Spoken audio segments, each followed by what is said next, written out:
ইমাম 15,000 টাকা সম্মানী, আর একজন মুয়াজ্জিন 10,000 টাকা সম্মানী, আর খাদেমদেরকে 7,500 টাকা করে সম্মানী দেওয়া হয়। এর বাইরে অন্য কোনো সুযোগ সুবিধা নাই। ইমাম, মুয়াজ্জিন, খাদেম তাদের 4 জনকেই সার্বক্ষণিকভাবে মসজিদের দেখভাল করতে হয়। খাদেম তো নয়, শুধু একটা মসজিদে ইমাম নিয়োগের জন্য অন্তত 8-10 বার বিজ্ঞপ্তি দেওয়া হয়েছে। এরকমও মসজিদ আছে, ইমামরা ওখানে যোগদান করতেছে না। দর্শক, এই মুহূর্তে অবস্থান করছি জাতীয় মসজিদ বাইতুল মুকাররম অডিটোরিয়ামে, যেখানে বাংলাদেশ মডেল মসজিদ পরিবার কর্তৃক কিন্তু সিরাতুন নবী সম্মেলন হচ্ছে। এখানে যারা অংশগ্রহণ করছে তারা মডেল মসজিদগুলোর ইমাম, খতিব, মুয়াজ্জিন এবং খাদিম যারা রয়েছে তারা এখানে এসেছে। সিরাতুন নবী সম্মেলনে তারা যেমন এইভাবে রাসূলুল্লাহ সাল্লাল্লাহু আলাইহি ওয়াসাল্লামের জীবনী সম্পর্কে বিভিন্ন আলোচনা করছেন, একই সাথে এখানে এসে তারা কিন্তু তাদের বিভিন্ন দাবি দাওয়াও তুলে ধরছেন।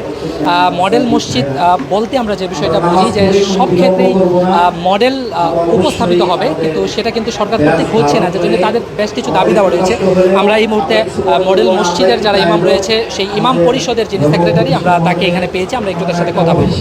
সারা বাংলাদেশের সমস্ত মডেল মসজিদের ইমাম, মুয়াজ্জিন, খাদিমগণের ঐক্যবদ্ধ প্ল্যাটফর্ম বাংলাদেশ মডেল মসজিদ পরিবার আজকে ঐতিহাসিক সিরাতুন নবী সাল্লাল্লাহু আলাইহি ওয়াসাল্লাম সম্মেলন আয়োজন করেছে।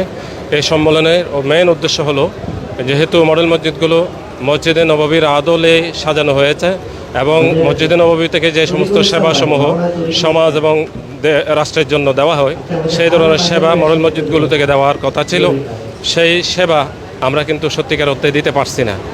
পাশাপাশি আমাদের বেশ কিছু রয়েছে, দাবিসমূহ রয়েছে।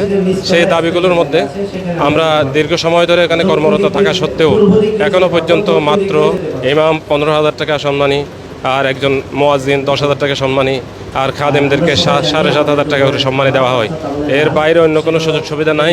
ইমাম, মুয়াজ্জিন, খাদেম তাদের 4 জনকেই সার্বক্ষণিকভাবে মসজিদের দেখভাল করতে হয়, সার্বক্ষণিকভাবে দায়িত্ব পালন করতে হয়।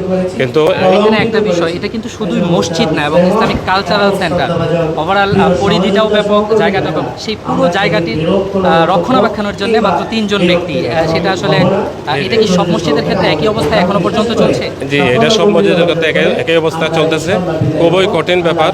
পুরো একটা কমপ্লেক্স, 2 জন খাদেম, এটা পরিষ্কার পরিচ্ছন্ন রাখা, একজন মুয়াজ্জিনের পক্ষে এগুলি দেখভালও করা, একজন ইমামের পক্ষে সব কিছু খোঁজ খবর রাখা মারাত্মকভাবে কঠিন হয়ে পড়েছে।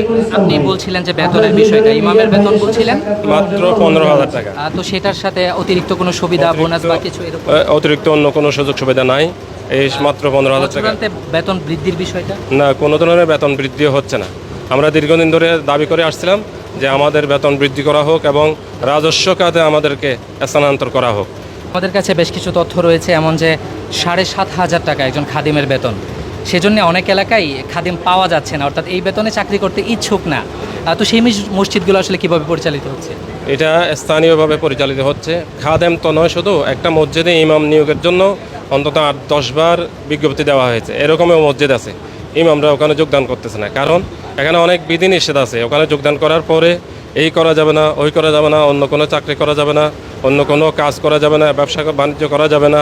এই রকমের বিধিনিষেধগুলো বর্তমান ওই কমিটির যে সচিব আছেন সেই সচিব সেই বিধিনিষেধগুলো আরোপ করে থাকেন। এখানে বক্তারা যে বিষয়গুলো আলোচনা করছিলেন এবং ইমাম পরিষদের যিনি সেক্রেটারি রয়েছেন তিনি যে বিষয়গুলো বললেন তার আলোকে ওভারঅল যদি বলি যে ইমামের বেতন মাত্র বললেন 15,000 টাকা সাকুল্যে সব মিলিয়ে। সেই সাথে মুয়াজ্জিন এবং যারা খাদেম রয়েছে তাদের যে বেতন দেওয়া হচ্ছে এর বাইরে তারা ভিন্ন কোনো কাজ করতে পারছে না, সেটা ব্যবসা হোক বা অন্য কোনো প্রতিষ্ঠানে চাকরি হোক। এই সময়ে এসে এই 15,000 টাকায় বেতনে একটা পরিবার চলা আদৌ কি সম্ভব?